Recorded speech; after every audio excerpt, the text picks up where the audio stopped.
Still chugging. Banana smoothie. 2,500 calories.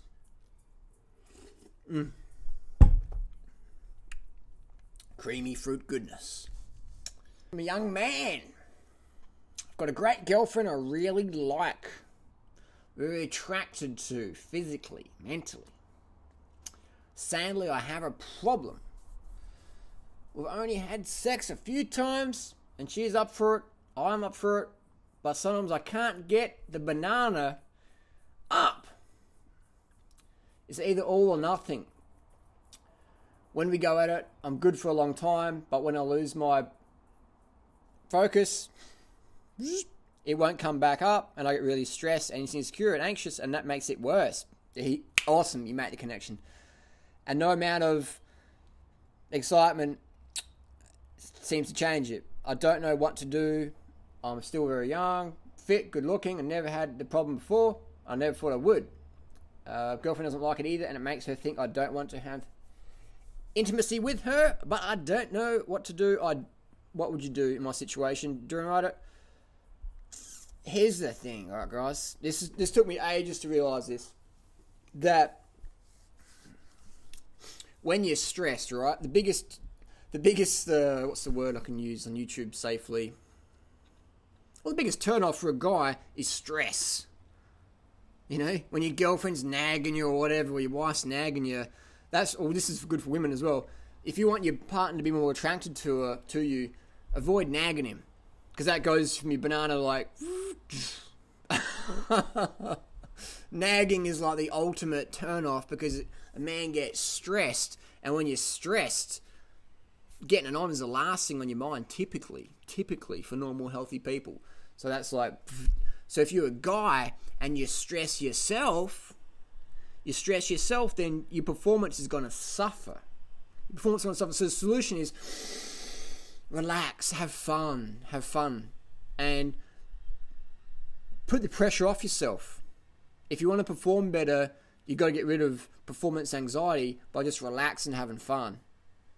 If your dong goes soft, whatever, there's plenty of other ways to pleasure your woman. Remember, guys, that women aren't all about penetration with your banana. There's other ways to pleasure a woman. And by having a conversation with your lady and asking her what she enjoys, then you'll have at least 5 different things, at least minimum, up your sleeve if the dong goes wrong.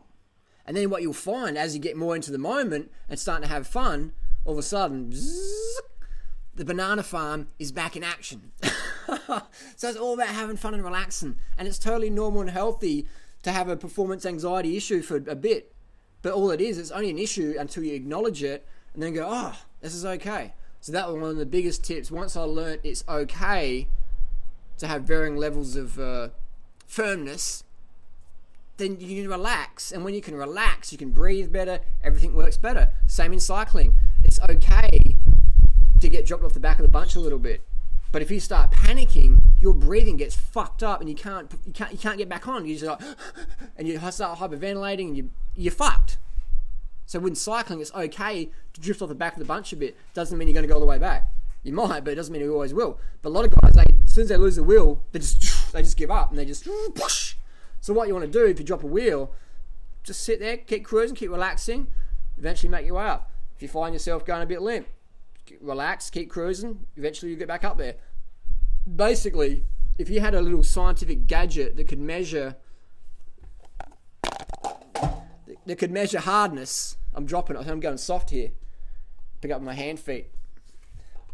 Basically, if you had a tool that could measure hardness in the bedroom, what you would find is that the graph would go like that. There's never like that, ever. It's the same with riding a bicycle up a hill. Your lungs never expand at the same rate all the time. It's like that. Nature's like that, alright? So when you try and have it like that, of course, mentally you're going to freak out because no one can go like that. Never. Even with Viagra, it's not going to happen. The body always has natural variations. That's just the cycle of the blood system.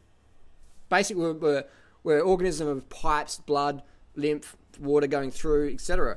So you always have varying levels of blood pressure. That's what I'm trying to say. So understand that blood pressure will vary.